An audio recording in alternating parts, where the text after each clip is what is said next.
کیا پوٹینشیل ہے یوتھ کا کہ جس کو ہمیں استعمال کرنے کی ضرورت ہے؟ میں تو یہ سمجھتا ہوں کہ پاکستان جو موجودہ حالات ہیں جو بڑے مشکل ہیں جی، ان سے بھی اگر پاکستان کو کوئی نکال سکتا ہے تو پاکستان کی یوتھ ہے. آپ کے پاس کیا پلان ہیں یوتھ کو انگیج کرنے کے لیے؟ تو اس میں ہم ایسی ورکشاپس کا انعقاد کرتے ہیں جس میں ان کو اویئرنیس دی جاتی ہے. الحسان کی طرف سے ہم نے شروع کیا ہوا الحسان فری دسترخوان تحصیل چونیا میں جو سیلاب والی بیلٹ ہے دریا ستلج والی جی ادھر تھے.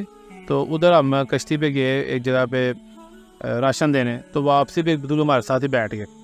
تو ہم نے ان سے پوچھا کہ آپ کا نام کیا ہے؟ تو کہتے ہیں میں فلاں گاؤں کا نمبردار ہوں. میں نے پوچھا آپ کی زمین کتنی ہے؟ تو کہتے میری 70 ایکڑ فصل تھی جو ساری بہہ گئی ہے اور اب میں آپ سے راشن لے رہا ہوں. رونے لگ پڑے.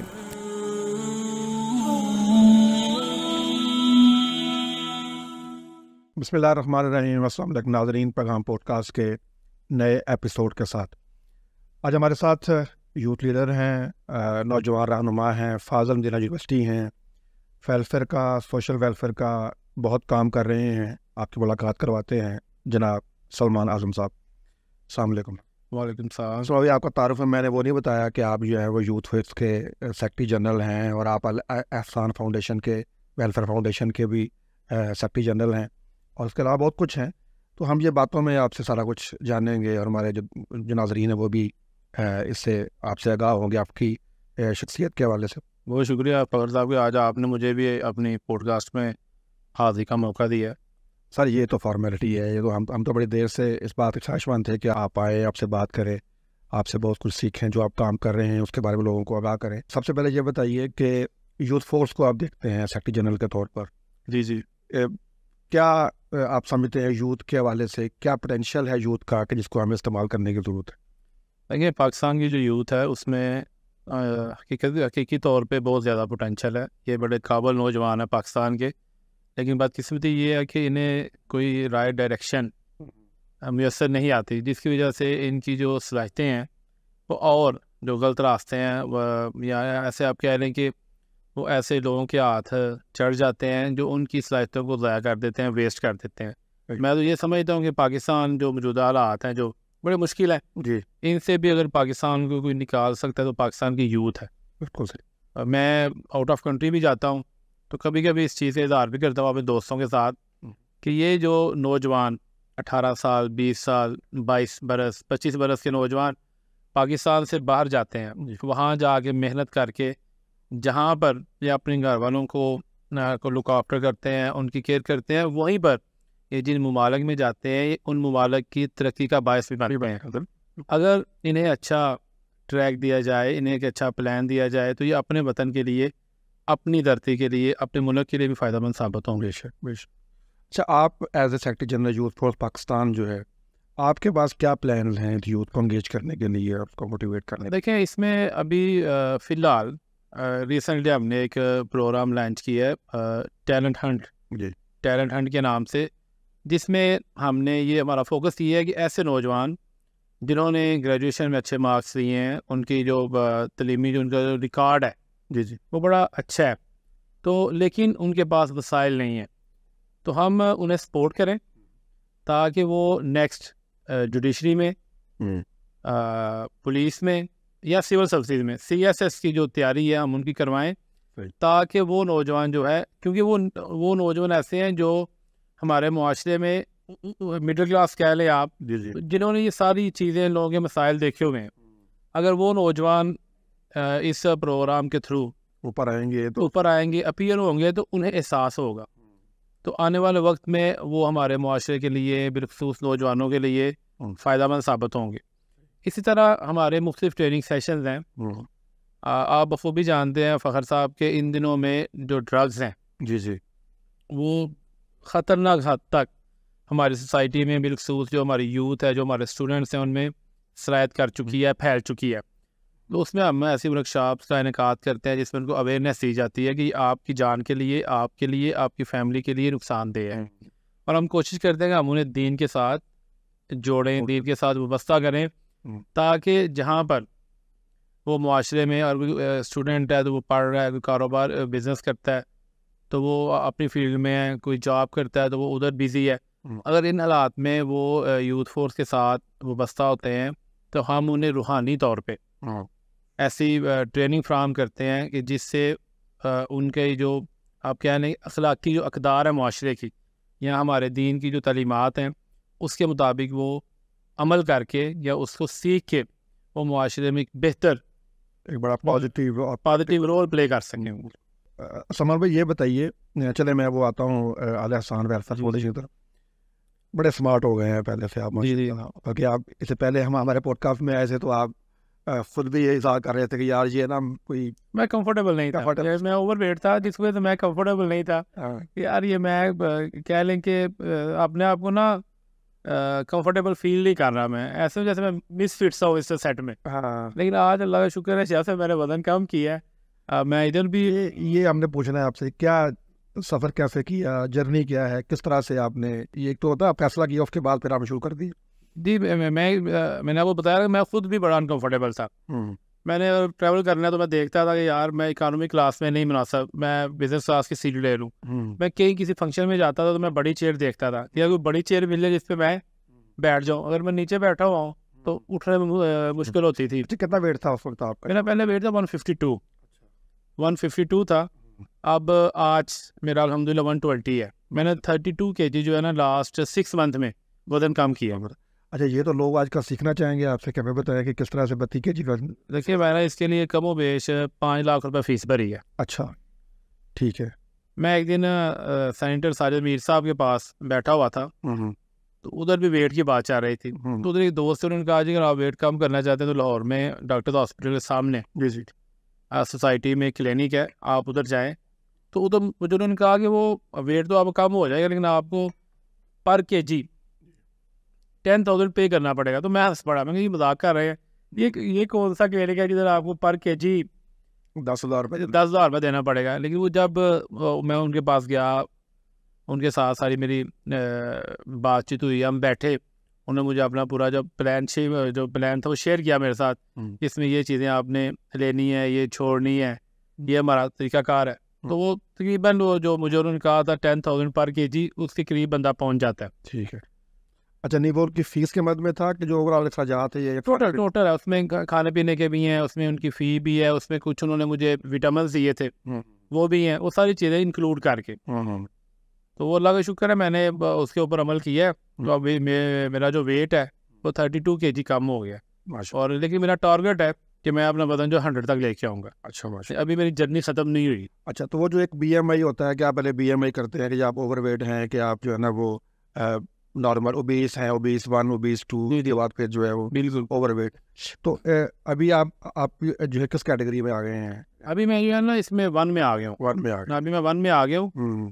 ایکچولی عام طور پہ ہم یہی سمجھتے ہیں کہ ہم اوور ویٹ ہیں, حالانکہ نہیں. اوور ویٹ بندہ ہوتا ہے 5-10 کلو وزن زیادہ ہو. ہم لوگ تو جو ہے وہ موٹاپے سے بھی آگے جا چکے ہوتے ہیں. آپ کہہ لیں گے ہم ایسے فیز میں داخل ہو چکے ہوتے ہیں کہ جدھر ڈے بائی ڈے آپ اپنی صحت اور آپ اپنی جو زندگی ہے اس کو کم کر رہے ہوتے ہیں. اچھا, یہ میں چاہ رہا ہوں کہ اسی بات کی کنٹینیوٹی میں آپ ہمارے ناظرین کو یہ بھی بتائیں آپ کی کیا فیلنگ تھی جب آپ نے شروع کی. وہ خیر آپ نے آغاز میں کچھ بتایا بھی ہے, لیکن ہوتا ہے نا کہ آپ ذرا تھوڑا سا مزید کی وضاحت بھی کریں, اپنی فیلنگ بتائیں کہ وہ کیا تھا اور آج آپ کیسا فیل کر رہے ہیں, اور آپ کی اس کے درمیان کی جو ایک فیلنگ رہی ہے اس عرصے میں. دیکھیں میں اس کی مثال یوں دوں گا کہ آپ دوپہر میں جون کے دنوں آپ دوپہر میں باہر نکل جائیں تو آپ پسینہ آپ کو آتا جائے, شدید گرمی ہو, اچانک بادل چھا جائیں اور آپ کے اوپر جب بارش کے قطرے گرتے ہیں تو وہ جو ہوتی ہے نا فیلنگ وہ بڑی فرحت بخش ہوتی ہے. انسان یہ سمجھتا ہے جیسے پتہ نہیں میں کسی مشکل میں تھا اور اب میں کسی آسانی میں آ گیا. یہی میرا حال ہے. میں اس سے پہلے سمجھتا تھا کہ بیٹھنا, اٹھنا, آنا جانا, ہر چیز میں مجھے بڑی مشکلات کا میں شکار تھا. اور میں یہ سمجھتا ہوں کہ وزن تبھی کم ہوتا ہے جب آپ خود کرنا چاہیں, کمٹمنٹ کے ساتھ. لیکن مگر صاحب آپ کے سامنے آپ کو پتہ ہے ہماری جس طرح کی سوشل لائف ہے, جی آپ کے سامنے لوگ کڑھائی کھا رہے ہیں, لوگ آپ کے سامنے باربیکیو انجوائے کر رہے ہیں اور آپ سلاد کی پلیٹ لے کے بیٹھے ہو تو وہ اپنے آپ کے اوپر کنٹرول کرنا بڑا مشکل ہوتا ہے. اب میں نے پچھلے 6 ماہ سے چاول نہیں کھائے, میں نے پچھلے 6 ماہ سے روٹی نہیں کھائی. اچھا, نہیں کھایا. یہی اگلا سوال یہ تھا کہ ٹیسٹ کیا ہے آپ نے کیسے؟ میں نے جب جو آغاز شروع کے دن تھے نا ان میں مارننگ میں بلیک کافی کا کپ لیتا تھا, اس کے ساتھ میں 1 انڈا لیتا تھا. اچھا, انڈا جو تھا فرائی انڈا جو تھا وہ میں لیتا تھا. دوپہر میں فرائی یا بوائل؟ نہیں فرائی اچھا دیسی گھی میں. وہ مجھے انہوں نے کہا تھا کہ فرائی کرنا ہے, آئل میں نہیں کرنا. ٹھیک ہے. تو اس کے بعد دوپہر میں کوئی بھی باربیکیو میں لیتا تھا, چاہے فش کا ہو, چکن کا ہو, مٹن کا ہو, لیکن وداؤٹ آئل. ٹھیک ہے. وداؤٹ آئل ہو, اسٹیکس ہو وہ بھی وداؤٹ آئل ہو. ٹھیک. اور اس کے بعد شام کو کوئی بھی سبزی ہو, ابلی ہو, چاہے دال ہو, تڑکا نہیں لگانا اس کو. ٹھیک ہے. تو وہ میں لیتا تھا. ہر قسم کے جوسز, چاہے وہ فریش ہوں چاہے دوسرے ہوں. روٹی چاول نہیں کھانا آپ؟ روٹی چاول جوس, جو میٹھی چیز شوگر, جی شوگر وہ ساری جو تھی نا وہ مجھے انہوں نے اسٹاپ کر دی تھی. لیکن یہ سارا پروسیس ہے 50 days. ٹھیک ہے. آفٹر 50 days وہ پھر آپ کو تھوڑا تھوڑا کہتے ہیں کہ آپ سالن کھائیں, سبزی کا سالن کھائیں, اس میں آئل شیل ڈال لیں, لیکن 1 سال آپ نے روٹی چاول نہیں کھانے. 1 سال پورا؟ 1 سال. لیکن یہ مشکل نہیں ہے مجھے. اب اکثر دوست پوچھتے ہیں کہ وہ کریونگ نہیں ہوتی. اب مجھے نہیں ہوتی. مجھے ایسا لگتا ہے مجھے نیڈ ہی نہیں ہے روٹی کی, مجھے نیڈ ہی نہیں ہے چاول کی, مجھے نیڈ ہی نہیں ہے کولڈ ڈرنکس کی. اب یعنی بالکل میں سالن لیتا ہوں چاول کے ساتھ تو کھا لیتا ہوں, اور مجھے فیل نہیں ہوتا کہ میں روٹی نہیں کھا رہا, میں چاول نہیں کھا رہا. صحیح. تھوڑا سا انسان آپ میں کنٹرول کرے تو دین مطلب ایسے بھی عادی ہو جاتا ہے. یہ بھی بات درست ہے آپ کی. اگر آپ چاول اور مطلب روٹی کھانے کے عادی ہیں تو وہ آپ کی عادت بن گئی ہے. بالکل. اگر آپ نے چھوڑ دیا تو پھر ابھی آپ کی عادت بن گئی ایسے ہی. اور یہ آف کورس یہ ایک ہیلدی آپ جی ایکٹیویٹی ہے جس کو آپ اس میں 7 دن میں وہ مجھے میں پانی پیتا تھا, اس میں پودینہ ڈالتا تھا, اس میں کالا نمک اور لیمو نچوڑتا تھا. اس سے کالے نمک سے پانی کا ٹیسٹ ذرا اچھا ہو جاتا تھا, اور لیمو اور پودینہ جو تھا اس کے ساتھ جو تھا وہ ویٹ کا تعلق تھا. تو میں ڈیلی آپ کہہ لیں کہ کم و بیش 4 سے 5 لیٹر پانی پیتا تھا. زبردست. بہرحال جی یہ بڑی ہمارے ناظرین کے لیے بھی بڑی ایک فائدہ مند انفارمیشن ہوگی کہ اب ایک پریکٹیکل ایگزامپل موجود ہے کہ یہ ہو سکتا ہے. میں کہتا ہوں اکثر دوستوں سے کہ آپ کیوں اس کو مشکل سمجھتے ہیں, بلکہ میں فخر صاحب اس حد تک آپ کہہ لیں کہ اس معاملے میں پریشان تھا کہ میں نے باقاعدہ ڈاکٹر سے ٹائم لے لیا تھا کہ میں آپریٹ کروا لوں. اچھا, یہ یعنی آپ نے جی وزن کم کرنے کے لیے میں آپریٹ کروا لوں. ان دنوں میں سعودی عرب تھا, اور میں سعودی عرب مکہ مکرمہ جس بلڈنگ میں رہتا ہوں اسی میں وہ ایک سرجن رہتا ہے ڈاکٹر. اس سے میری بات ہوئی, اس نے کہا ٹھیک ہے آپ پاکستان سے آؤ تو آپ کی سرجری میں کر دوں گا. ہر چیز طے ہو گئی. دیکھ وہ جب میں ادھر آیا تو سینٹر ساجد میر صاحب کے پاس جب میں بیٹھا ہوا تو میں نے جیسے آپ کو بتایا جی تو ادھر جب وہ مجھے آپشن ملا تو میں چلے یار لیٹس ٹرائی, اس کو ٹرائی کرتے ہیں. وہ سیف بھی ہے, سیف سیکیور ہے. تو وہ پھر میں نے جب یہ کیا ہے تو اب تو میں اپنے ہر دوست سے کہتا ہوں یار یہ ہم نے ہوا بنایا ہوا ہے, اور تھوڑا سا ہم اپنے اوپر کنٹرول کریں, اور ہمیں کرنا چاہیے. ہمیں ہیلدی رہنے کے لیے, صحت مند رہنے کے لیے بہت کرنا چاہیے, بہت ضروری ہے. اور چونکہ آپ کا تعلق یوتھ کے ساتھ زیادہ ہوتا ہے تو آپ کو خود بھی انرجی چاہیے ہوتی ہے. ظاہر بات آپ کام کرنا ہے, بس صحیح ہے, فیلڈ میں رہنا. ابھی جیسے آپ کا ماشاء اللہ ریلیف کا کام, اس کے اوپر ہم بات کریں گے. آپ نے ظاہر بات ہے جیسے ہمارے یہ جو ہمارے مضافات ہے قصور کا وطن کے علاقوں کے اندر سیلاب آیا ہوا ہے, آپ کی جو ہے وہ یوتھ فورس نے ماشاء اللہ بڑا کام کیا ہے. تو اس میں آپ کی اپنی جو ہے وہ آپ کا خود انرجیٹک ہونا بہت ضروری ہے تاکہ آپ بالکل لیڈ کر سکیں. اس کے ساتھ پوچھتے ہیں آپ کہ یہ جو یوتھ فورس ابھی آج کل یہ سیلاب کے علاقوں میں کام کر رہی ہے, اس کے حوالے سے بتائیے کہ کیا آج کل آپ سرگرمیاں ہیں اس حوالے سے. میں کل بھی فخر صاحب قصور میں تھا. جی گنڈا سنگھ جو بارڈر ہے جی اس کے ساتھ تلوار پوسٹ جو ہے نا یہ برج ہے. جی برج کے دوسری طرف جو زیرو لائن ہے اس طرف کم و بیش 30 سے 35 دیہات ہے جو سارے زیر آب آ چکے ہیں. اور وہ انڈیا میں ہے نہیں, پاکستان میں ہے, لیکن زیرو لائن ہے اس کے ساتھ ساری زیرو لائن ہے. ٹھیک ہے, یعنی ہمارے اندر جو ہے یہ پاکستان کے ایریا میں, جو پاکستان کے ایریا میں اس کے قریب دیہات جو ہے کمال پور ہے, ادھر دھوپ سڑی ہے, اسی طرح اور دیہات ہیں. تو میں کل بھی ادھر تھا. تو ادھر ہم نے کل راشن بیگس تقسیم کیے ہیں, اور اس کے بعد تیار کھانا جو ہے وہ ہم نے لوگوں کو پرووائڈ کیا ہے, میڈیسنز پرووائڈ کی ہیں. اور اس میں ہم جو 1122 والے ہیں, میں اس پروگرام کے تھرو انہیں ضرور اپریشیٹ کرنا چاہوں گا کہ انہوں نے ہمارے ساتھ بڑا اچھا ادھر انہوں نے تعاون کیا ہے. انہوں نے ہمارے ساتھ کوآپریشن میں ان کو میں سلام پیش کرتا ہوں. انہوں نے ہمیں اپنی بوٹس پرووائڈ کی, آپریٹر پرووائڈ کیے, اور پھر ہماری انہوں نے رہنمائی بھی کی کہ فلاں جگہ کے اوپر لوگ جو ہیں ٹیلوں پہ جو اونچی جگہ ہے وہاں پہ بیٹھے ہوئے ہیں, آپ ان تک یہ راشن جو ہے پہنچائیں. اور جب ہم گئے ہیں تلوار پوسٹ سے لے کے زیرو لائن تک 1 گھنٹہ کشتی جو ہے وہ پانی میں چلتی رہی ہے, پھر ہم ادھر پہنچے ہیں. پانی کی گہرائی کہیں پہ 8 فٹ ہے, کہیں پہ 10 فٹ ہے, کہیں پہ 12 فٹ ہے. گھر جو ہیں وہ چھتوں تک ڈوب چکے ہیں, اور ان لوگوں کی زندگی جو ہے وہ بڑی مشکل میں ہے. اور میں دیکھ رہا تھا سوشل میڈیا پہ کچھ لوگوں نے لکھا ہوا تھا جی قصور کے لوگ جو ہے ذمہ دار ہیں, بڑے مالدار ہیں, انہیں کیا ضرورت ہے امداد کی. تو میں ان لوگوں کو بھی یہ پیغام دینا چاہتا ہوں کہ جس کی اگر 100 ایکڑ بھی زمین ہو, اس کی فصل جب بہہ گئی ہے, اس کے جانور بہہ گئے ہیں, وہ کیا کرے گا؟ سمار بھائی آپ یہ بات کر رہے ہیں نا, یہ جب پچھلا سیلاب آیا یا سندھ کے ایریا میں اور جی پنجاب کے اندر, تو وہاں پہ ہم نے ایسے ایسے مناظر بھی دیکھے. ہماری ٹیم بھی وہاں موجود تھی کی. تو وہ ہمیں آ کے بتاتے تھے کہ وہ جسے کہتے ہیں ذمہ دار تھے, بڑے بڑے ذمہ دار تھے, لیکن وہ آج لائنوں میں لگ کے تو جو ہے وہ کھانا ایسے ہی ہے. سر ہم 2 دن پہلے جی تحصیل چونیا میں جو سیلاب والی بیلٹ ہے دریا ستلج والی, جی ادھر تھے. تو ادھر ہم کشتی پہ گئے ایک جگہ پہ راشن دینے, تو واپسی پہ ایک بزرگ ہمارے ساتھ ہی بیٹھ گئے. تو ہم نے ان سے پوچھا کہ آپ کا نام کیا ہے؟ تو کہتے ہیں میں فلاں گاؤں کا نمبردار ہوں.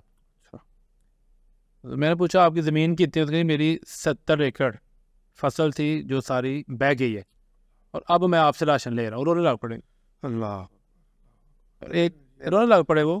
اور ایک جگہ پہ ہم گئے تو وہ ہم لوگ بوٹ میں تھے, وہ لوگ چل کے نا پانی میں ہم سے لینے آ رہے تھے راشن, اور ساتھ چاول تھے, پلاؤ بنا ہوا تھا. تو ایک خاتون اپنے بیٹے سے کہتی ہیں کہ تو کتنے دنوں کا چاول مانگتا ہے پیا, لو چاول آ گئے تیرے واسطے. یعنی یہ حالات ہیں ان کے. اور الحمد للہ بات ہے, وہ تیور کا کھانا تو کھانا ہی کھانا ہے نا. بالکل پانی میں ہے, ہر طرف پانی پانی ہے, سمندر میں بیٹھے ہوئے. اور آپ پانی میں ہیں, کیسے آپ کو چیزیں پہنچیں گی, کیسے آپ کے پاس راشن آئے گا, کیسے آپ کے پاس کھانے پینے کی چیزیں آئیں گی, پانی آئے گا. جی تو وہ الحمدللہ ابھی تک اللہ کے فضل و کرم سے ہم نے 2-3 سیکٹرز ہیں ڈسٹرکٹ قصور میں, جی 2 سائڈز ہم نے کور کی ہیں, جس میں ہم نے تیار کھانا, راشن بیگ میں ہم آٹا دے رہے ہیں, آئل دے رہے ہیں, دالیں, مسالہ جات, برتنوں والا صابن, ڈیٹول, کپڑے دھونے والا صابن, یعنی ہم نے یہ کیا تھا اس کا ایسٹیمیٹ کہ 1 ماہ ان کا اس بیگ سے گزر جائے, ان کا گزارا ہو جائے. تو وہاں پہ کیا صورتحال کیا ہے, یعنی اب پانی اترا ہے یا ابھی مطلب موجود ہے؟ پانی تو اب گورنمنٹ نے الرٹ بھی جاری کیا ہوا ہے, اور کل پانی اور زیادہ تھا, بلکہ ہم جب واپس آئے تو پانی کی سطح بلند ہو رہی تھی, اور ہم خود بھی پریشان تھے, اور کہہ لیں گے بمشکل ہی ہم کنارے پہ پہنچے ہیں. کشتی جو ہے ہلکورے لے رہی تھی, پانی کے بہاؤ کی وجہ, پانی کا بہت تیز تھا, سطح بلند ہو رہی تھی, پھر ہوا بہت تیز تھی. تو ابھی کیا مطلب آپ کیا فورسی کر رہے ہیں کہ ابھی اس وقت ان کی سب سے زیادہ ضرورت کیا ہے؟ ابھی جو یہ مرحلہ ہے نا, اس میں سب سے زیادہ ان کو راشن چاہیے. ٹھیک, سب سے زیادہ ان کو راشن چاہیے. اس کے بعد جب پانی اتر جائے گا پھر ان کو خیمے چاہیے ہوں گے, گھر گر چکے ہیں لوگوں کے. جی بالکل. پھر اس کے بعد انہیں میڈیسنس چاہیے ہوں گی, میڈیکل کیمپس کا ادھر انعقاد کرنا ضروری ہوگا. آپ وہ بھی جانتے ہیں کہ سیلاب کے بعد ایسے علاقوں میں بیماریاں, ہیضہ وغیرہ, ملیریا, ڈینگی یہ آ جاتا ہے. پھر سردی شروع ہو جائے گی, جی فی الحال انہیں ہمیں راشن دینا چاہیے, تو سب سے ضروری ہے, صحیح, تاکہ ان کی جو نیڈ ہے فوڈ کی وہ پوری ہو سکے. صحیح. اور الحمدللہ الاحسان ویلفیئر فاؤنڈیشن صرف قصور میں نہیں, میں تو قصور میں گیا ہوں, ہماری دوسری ٹیم طلحہ ثناء اللہ مجاہد صاحب کی نگرانی میں بہاول نگر, یہ ہماری بات ہوئی ان سے نا, ہمارے اچھا طلحہ صاحب سے, ہمارے مارننگ شو میں انہوں نے جو ہے وہ جی بالکل وہ ماشاء اللہ ادھر کام کر رہے ہیں. اسی طرح جلال پور پیر والا ڈسٹرکٹ ملتان, وہاں پہ ہمارے جو کارکنان ہیں, جو ذمہ داران ہیں, وہ کام کر رہے ہیں. 10 دن پہلے ہماری ایک ٹیم الحمدللہ بلوچستان کا ڈسٹرکٹ ساران وہاں پہ گئی تھی, وہاں خیمے چاہیے تھے, وہاں پہ ہم الحمدللہ نے خیمے پرووائڈ کر کے آئے ہیں. ماشاء اللہ. یہ فرمائیے کہ ابھی آپ نے ذکر کیا الاحسان ویلفیئر فاؤنڈیشن کا, تو اس کا کیا مقصد ہے, اس کا کیا ویژن ہے؟ یہ الاحسان ویلفیئر فاؤنڈیشن بیسیکلی اہل حدیث یوتھ فورس کا ویلفیئر ونگ ہے. جی, ہمارا یہ سلوگن ہے یوتھ فورس کا, اہل حدیث یوتھ فورس کا پیغام, دعوت دین خدمت عوام. اہل حدیث یوتھ فورس جو ہے وہ دعوت دین میں مختلف جو اس کی شکلیں ہیں فی زمانہ اس میں مصروف ہے, اور الاحسان ویلفیئر فاؤنڈیشن ویلفیئر کے میدان میں. جیسا کہ ابھی قصور کا سیلاب ہے, اس سے پہلے جب ساؤتھ پنجاب, سندھ, خیبر پختونخوا میں سیلاب آیا تھا, اس میں الحمدللہ ہماری جو ٹیم تھی انہوں نے بڑا اچھا رول پلے کیا تھا. اس سے پہلے جو چولستان میں پانی کا جو بحران آیا تھا, جو خشک سالی ہوئی تھی, اس میں الحمدللہ وہاں پہ بھی ہم نے hand pumps, solar pumps, ration اور پانی کے جو ادھر آپ کو پتہ ہوگا انہیں وہ جوہر کو ٹوبا کہتے ہیں، وہ ہم نے پانی کے ساتھ فل کیے تھے، انہیں پانی پرووائڈ کیا تھا. اس کے علاوہ ہماری ایمبولینس سروسز ہیں، مختلف شہروں میں ہماری ایمبولینس سروس ہے جو فی سبیل اللہ لوگوں کی خدمت کر رہی ہے. اسی طرح میڈیکل کیمپس کا ہم انعقاد کرتے ہیں پاکستان کے مختلف شہروں میں. اگر میں بات کروں سندھ کی تو وہاں پہ تھر پارکر میں اگر آپ تشریف لے کے جائیں، پر کوئی بھی ہمارے جو ناظرین ہیں اگر وہ تھر پارکر سے تعلق رکھتے ہیں یا وہاں پہ وزٹ کرتے ہیں تو جگہ جگہ آپ کو احسان فاؤنڈیشن کی طرف سے انسٹال کیے گئے ہینڈ پمپس اور سولر پمپس جو ہیں اور جو کنویں ہیں وہ نظر آئیں گے. بالکل. اچھا، اس کے علاوہ کیا یہ تو ہو گیا کہ یہ ریلیف ورک ہے یا جو ایسے مشکل حالات پیدا ہوتے ہیں تو آپ کی احسان ویلفیئر فاؤنڈیشن وہاں پہ کام کرتی ہے. تو عام حالات میں ایمبولینس سروس، میڈیکل کیمپس، اس کے بعد فری ڈسپینسریز، پھر اس کے بعد ہمارے جو یونٹس ہیں مختلف شہروں میں وہ ایسے اسٹوڈنٹس جن کے پاس بکس نہیں ہیں، یونیفارم نہیں ہے یا فی پے نہیں کر سکتے، یا ایسی خواتین جو سلائی کرنا جانتی ہیں لیکن ان کے پاس وسائل نہیں ہیں، انہیں سلائی مشینیں لے کے دیتے ہیں. رمضان المبارک میں پاکستان میں الحمدللہ مختلف شہروں میں احسان افطار دسترخوان کا اہتمام کیا جاتا ہے جہاں پہ لوگ آ کے افطاری کرتے ہیں. اسی طرح جو ایک ہماری شہروں کے ساتھ کچی آبادیاں ہوتی ہیں وہاں تک فخر صاحب کوئی نہیں جاتا، ویلفیئر کا کام بھی ادھر نہیں کیا جاتا اور نہ ہی دین کی دعوت دی جاتی ہے. احسان کی طرف سے ہم نے شروع کیا ہوا احسان فری دسترخوان، وہ ہم لوگ وہاں ان بستیوں میں چلے جاتے ہیں، دسترخوان لگاتے ہیں، ان لوگوں کو انوائٹ کرتے ہیں. اس کے ساتھ ہم انہیں توحید عقیدے کے بارے میں، رسول کریم صلی اللہ علیہ وسلم کی سیرت کے متعلق اور صحابہ کرام رضوان اللہ علیہم اجمعین کی جو سیرت ہے اس کے متعلق مختصر طور پہ آگاہی دیتے ہیں اور ساتھ انہیں وہاں پہ جو کھانا وانا ہوتا ہے وہ پیش کرتے ہیں. بڑا آپ کا ماشاءاللہ ہمہ گیر آپ کا پروجیکٹ ہے. اچھا، یہ پچھلے دنوں نا آپ نے ہم سے بھی رابطہ کیا تھا اور آپ کا یہ ایک ویژن بھی تھا کہ اپنی یوتھ کو ہم میڈیا کے حوالے سے ایجوکیٹ کریں اور خود تھوڑا سا انگیج کریں کہ یہ بتائیں کہ میڈیا کا استعمال پازیٹیولی کیسے ہو سکتا ہے، اس کے اندر کیا کچھ کیا جا سکتا ہے، اس حوالے سے کیا ڈیولپمنٹس. اصل اس میں ہم نے ایک جیسے کہ میری آپ سے بھی کوآرڈینیشن ہوئی تھی، بات ہوئی تھی، تو لیکن میں اس میں یہ بھی چاہتا تھا کہ ہمیں ایسے لوگ آپ کے پاس بھیجیں جن کے اندر سیکھنے کے لیے نا جذبہ اور شوق ہو.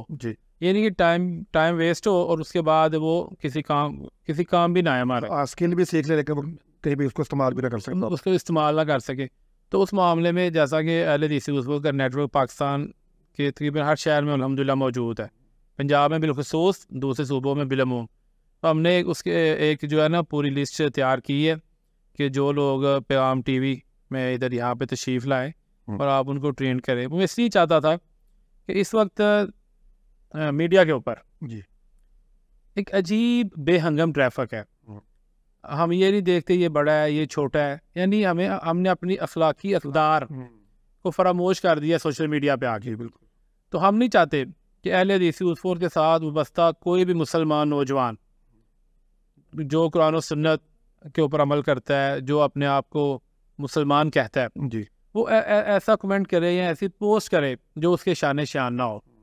تو اس لیے ہم یہ چاہتے تھے کہ وہ لوگ یہاں پہ تشریف لائیں، ان کی ٹریننگ ورک شاپس کی جائیں جس میں جہاں پر انہیں میڈیا کا استعمال جو ہے وہ سکھایا جائے، وہیں پر انہیں اخلاقی اقدار سے بھی روشناس کروایا جائے. اور اس میں سلمان بھائی میں عرض کروں کہ یہ نا یہ میڈیا کی جو ٹریننگ ہے نا اس کے اندر یہ ان بلٹ ہے یہ بات کہ آپ نا یہ ایسا ہو نہیں سکتا کہ آپ لوگوں کو میڈیا کے ٹولز تو سکھائیں لیکن ان کے استعمال کرتے وقت وہ آپ کی جو سماجی، اخلاقی، دینی اور آپ کی جو اسلامی جو اقدار ہیں ان کو آپ فراموش کر دیں یا ان کا آپ کو نہ بتایا جائے. بالکل بالکل، یہ الٹیمیٹ ہے. یعنی کہ ایک طرف سکلز ہیں، ٹولز ہیں، وہ سکھائے جائیں گے اور ایک طرف جو ہے وہ آپ کو یہ بتایا جائے گا کہ یہ ٹول آپ استعمال کرتے وقت کن کن اخلاقی اقدار کا اور سماجی اقدار کا خیال رکھنا ہے کہ یہ صحیح ہے، یہ غلط ہے.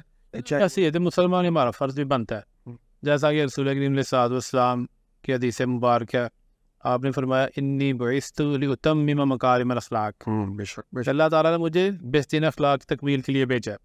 لقد کان لکم فی رسول اللہ اسوۃ حسنہ، اور آپ ہی ہمارے لیے اسوہ حسنہ. بے شک آپ کی جو زندگی ہے، آپ کی جو زندگی شب و روز ہیں، وہ ہمارے لیے نمونہ ہے، ہمارے لیے نمونہ ہے، وہ ہمارے لیے رول ماڈل ہے. بے شک. اور ہم دعویٰ کریں کہ ہم رسول کریم علیہ السلام کے پیروکار ہیں، ہم محب ہیں، اس میں کوئی شک نہیں ہے. بے شک. میں یہ سمجھتا ہوں کہ بھی ہمارا تو کچھ بھی نہیں ہے، ہماری زندگی بھی نہیں ہے بالکل. جب تک نہ کٹ مرو خواجہ یسرب کی حرمت پر خدا شاہد کامل میرا ایمان ہی ہو سکتا ہے. یعنی ہمارا تو ایمان مکمل ہی نہیں ان کی محبت کے بغیر ہو سکتا ہے. تو جب ہم دعویٰ بھی کرتے ہیں پھر انہی کیا امتی ہو, ان کو ماننے والا ہو, اور جب وہ سوشل میڈیا پہ آئے اس کے اخلاق جو ہے اس کا اخلاق غیر مسلم سے بھی گرا ہوا ہو, جی تو یہ تو ہماری بڑی تکلیف دہ بات ہے. ویسے بھی آپ جانتے ہیں پاکستان میں جو سیاسی ماحول ہے جی اس نے پہلے ہمیں بالکل بے لگام کر دی ہے. ہماری زبان کو روک نہیں ہے, ہمارے ہاتھوں کو روک نہیں ہے. تو ہم چاہتے ہیں کہ ایسے ماحول میں ہمیں امید کی کرن نوجوانوں کے لیے ثابت ہو. یہ ہمارا حق بھی ہے, ہماری ذمہ داری بھی ہے کہ ہم لوگوں کو یہ بات کنتم خیر امۃ اخرجت للناس تأمرون بالمعروف وتنہون عن المنکر. بے شک.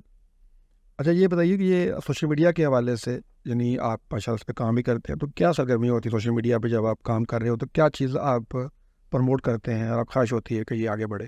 دیکھیے سوشل میڈیا پہ ہماری سب سے پہلے تو یہ خواہش ہوتی ہے کہ ہم ڈیلی روزانہ کی بنیاد پہ ایسا لٹریچر, ایسا مواد شیئر کریں جو ایک عام مسلمان کے لیے روزمرہ کی زندگی میں اس کے لیے فائدہ مند ثابت ہو. اس کو پتہ ہو میں نے اپنے والد سے کیسے بات کرنی ہے, میں نے اپنی والدہ کو کیسے مخاطب کرنا ہے, میں نے اپنے بچوں سے کیا سلوک کرنا ہے, میں نے اپنے دوست کے ساتھ کیسا رویہ رکھنا ہے, میں نے اپنے ٹیچر کو کس طرح فیس کرنا ہے, اگر میں جاب کرتا ہوں میں نے اپنے باس کو کیسے فیس کرنا ہے, میں اپنے جو میری جاب ہے, جو میرا بزنس ہے, میں جو میری کمٹمنٹ ہے, کیا میں اس کے ساتھ لائل ہوں کہ نہیں ہوں. اس طرح ہم یہ چاہتے ہیں کہ ہمارا صبح مارننگ میں جب ہم پوسٹیں وغیرہ شیئر کرتے ہیں تو ہمارا جو میسیج ہے وہ ہر مسلمان تک بلکہ غیر مسلم تک بھی اس انداز میں پہنچے کہ وہ پورا دن اور اس میں سے ایک حصہ بھی کوئی پورشن لے کے عمل کر لیتے, تو میں سمجھتا ہوں کہ اللہ تعالیٰ انشاءاللہ تعالیٰ اس کو ہمارے نام اعمال میں ضرور درج کریں. ہماری یوتھ آج کل ہم اکثر سن رہے ہیں, پڑھ رہے ہیں کہ پاکستان سے باہر جانا چاہتے ہیں. آپ نے اپنے اس پروگرام کے آغاز میں بھی آپ نے اس کا ذکر کیا. یہاں سے نوجوان جو ہے, نوزاری بات ہے, پریشان ہے, مایوس بھی ہے کسی حد تک, اور اس کو یہاں پہ اپرچونٹی نظر نہیں آ رہی. آپ کیا سمجھتے کیسے اعتماد دیا جائے اس کو پاکستان کو؟ دیکھیے یہ جو معاملہ ہے یہ ڈپینڈ کرتا ہے گورنمنٹ پہ.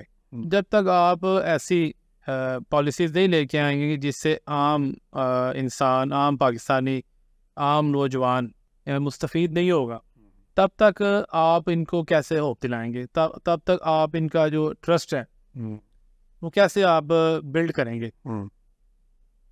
وہ تبھی آپ کا ٹرسٹ بلڈ ہوگا, وہ پھر بلڈ ہونے کے بعد مینٹین رہے گا جب انہیں یہاں پہ امید کی کرن نظر آئے گی.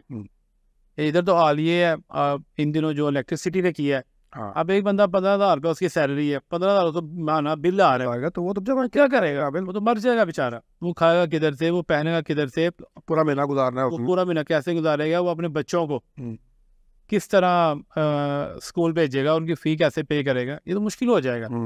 تو یہ تب تک ممکن نہیں ہے جب تک ہم کوئی ایسا طریقہ کار نہ اپنائیں کہ جس میں ہمارے نوجوان جو ہیں ان کا ریاست کے اوپر اعتماد قائم ہو. وہ طریقہ کیا ہے, میں یہ سمجھتا ہوں ممکن ہے لوگ اختلاف بھی کریں, کیونکہ ہمارے ادھر عام طریقہ ہے, میڈیا چاند پہ پہنچ گیا ہے, لبرل نے نزلہ مولوی پہ ڈال دیا.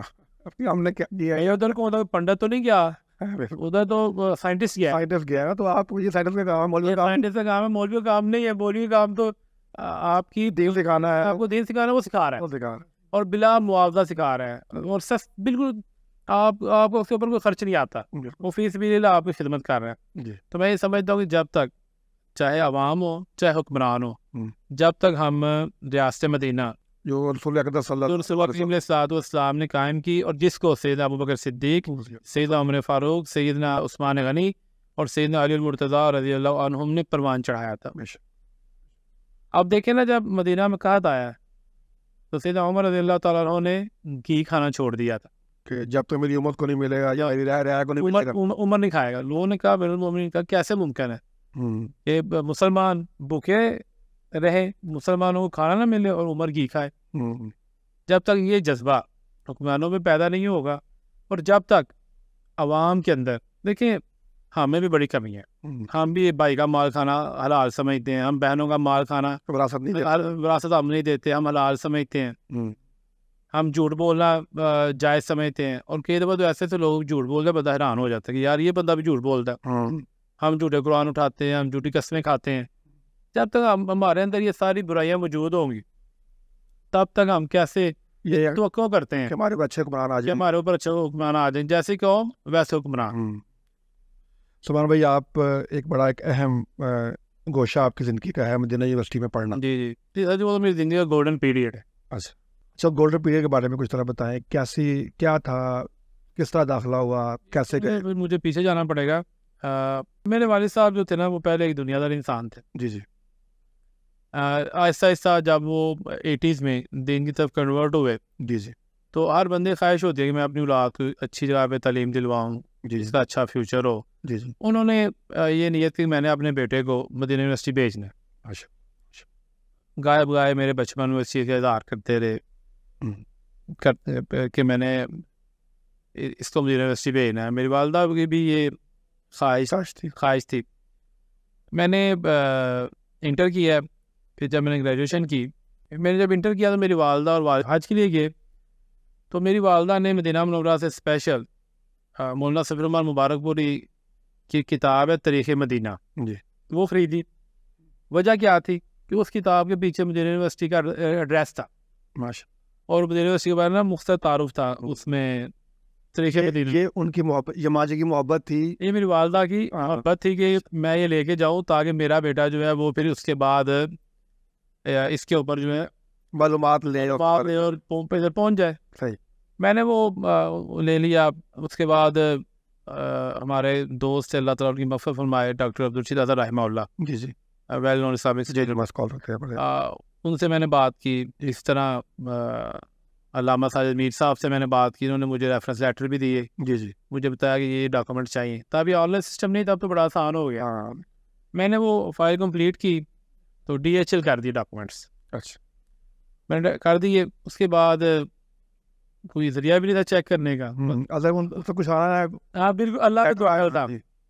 والدہ دعا کرتے ہیں, والد صاحب دعائیں کرتے. جس دن میرا گریجویشن کا فخر صاحب رزلٹ آیا نا پنجاب یونیورسٹی سے, جی جی, اسی دن مجھے یونیورسٹی کا لیٹر ملا. سبحان. اب میں ایک شاپ پہ گیا ہوتا کسی کام نا, تو مجھے والد صاحب کہا کہ جلدی جلدی آؤ, میرے پاس ایک لیٹر آیا ہے جس میں عربی بھی لکھی ہوئی ہے, انگلش بھی لکھی ہوئی ہے. عربی کا آپ نے یہ سمجھو کہ ہمارا ایڈمیشن ہو گیا. اچھا. اور اس سال میں پاکستانی باز اسٹوڈنٹ تھا جس کو سب سے پہلے پاکستان میں ایڈمیشن لیٹر ملا تھا. میں جب اسلام آباد گیا اس کا کروانے کے لیے پروسیس, اس نے کہا ابھی تو ہمارے پاس خبر نہیں آئی, اب یہاں ویٹ کریں. اچھا اچھا, اتنا مجھے ارلی مل گیا تھا. بڑا خوشی کا میرے لیے, میری فیملی کے لیے.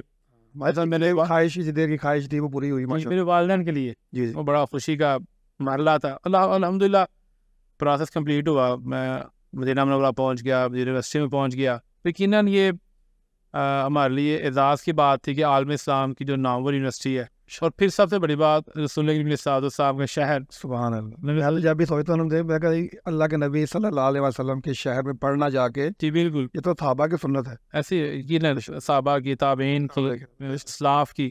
تو میرے لیے بڑا یہ اعزاز تھا, بڑی آنر تھی. پھر اللہ تعالیٰ نے مجھے وہاں پہ اچھے دوست دیے. پیغام ٹی وی میں بھی عبدالقیوم صاحب, ہاشم یزمانی صاحب, یہ میرے کلاس فیلو ہیں, میرے بیچ میٹ. اچھا ماشاء, بڑا اچھا ہم نے وقت گزارا ہے. اچھے دوست بھی ہیں, ابھی بھی ہیں, تب بھی تھے ماشاء. تو میں مدینہ منورہ کے جو میرے یونیورسٹی کے ایام میں ان کو اپنی زندگی سے بول نہیں سکتا ماشاء. ادھر اللہ تعالیٰ نے مجھے بڑی عزت بھی عطا کی. جہاں میں نے یونیورسٹی میں پڑھا, وہیں پہ یہی یونیورسٹی مدینہ منورہ میرے کاروبار کی بنیاد بنا. ادھر سے میں نے پھر کاروبار بھی شروع کیا. صحیح. اللہ کا شکر ہے کہ آج الحمدللہ جہاں پہ ہم دین کی خدمت کر رہے ہیں, وہیں پہ اپنا جو روزگار ہے وہ بھی چلا رہے ہیں, اور ساتھ ساتھ اس کو بھی مینج کر رہے ہیں ماشاء اللہ. اچھا, مدینہ یونیورسٹی کی کوئی خوبصورت یاد, کوئی ایسا دن, کوئی ایسا وقت یا کوئی ایسا مرحلہ جو آپ کو بڑا یعنی فیسینیٹ کرتا ہے؟ مدینہ یونیورسٹی کی جتنی بھی یادیں ہیں فخر صاحب, وہ ساری میرے لیے بڑی کہہ لیں کہ خوبصورت ہے. جی. لیکن وہ دن میرے لیے سب سے زیادہ خوشی کا تھا. خوشی کا بھی تھا اور غم کا بھی تھا. اس میں دو میری کفیتیں تھیں کہ جس دن مجھے وہاں سے گریجویشن کی ڈگری ملی تھی. صحیح. کہ آج آفیشیلی جی جی میں نے اپنی گریجویشن کمپلیٹ کر لی ہے. وہ تھی خوشی ملنے کی. اور وہ غم کا دن بھی تھا کہ اب مدینہ چھوڑنا پڑے گا. اب رسول اللہ صلی اللہ علیہ وسلم کا شہر چھوڑنا پڑے گا.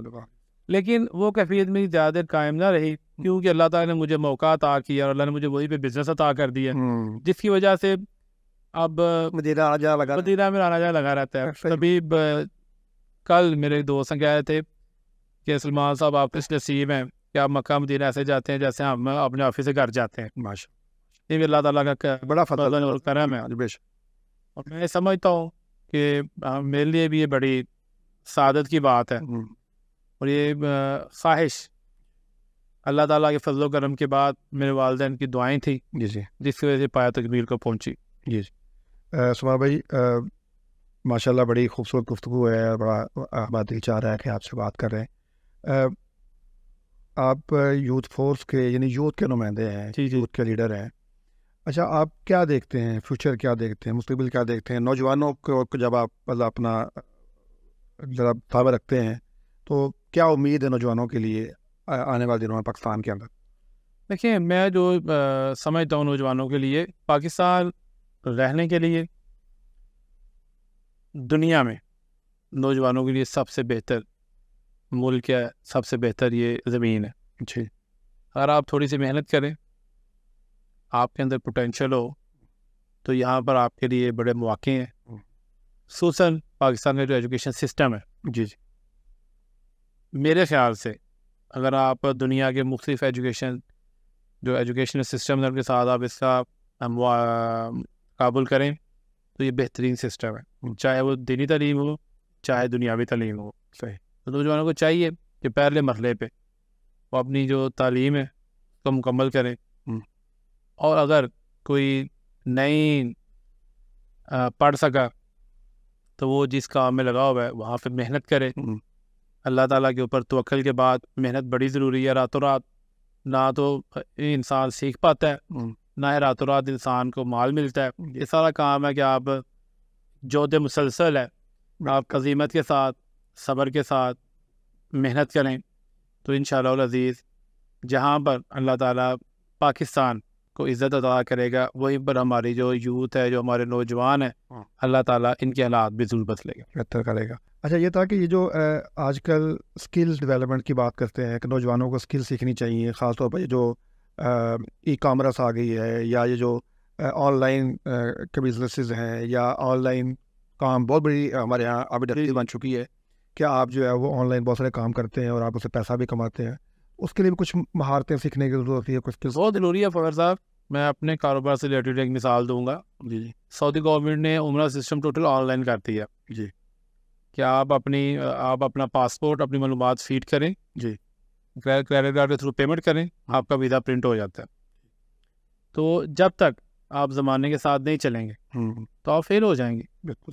اگر ہم سیرت کی بات کریں تو رسول اکرم صلی اللہ علیہ وسلم کے زمانے میں لوگ شام جاتے تھے سامان اپنا بیچنے, تو اللہ کے نبی علیہ الصلوۃ والسلام نے سیدہ خدیجہ رضی اللہ تعالیٰ عنہا کا جو سامان تھا وہ شام جا کے سیل کیا تھا. یعنی اس دور میں اس کی ضرورت تھی. جی, آپ تھوڑا پیچھے چلے جائیں تو کسی زمانے میں ٹرینڈ تھا کہ لوگ شاپ پہ جا کے, ریسٹورنٹ پہ جا کے چیز خریدتے تھے, کھانا پرچیز کرتے تھے. اب آن لائن ہے, آپ گھر بیٹھے آرڈر کریں, کھانا آپ گھر پہنچ جاتا ہے. یعنی کبھی کسی نے سوچا تھا, اب امیزون ہے, اب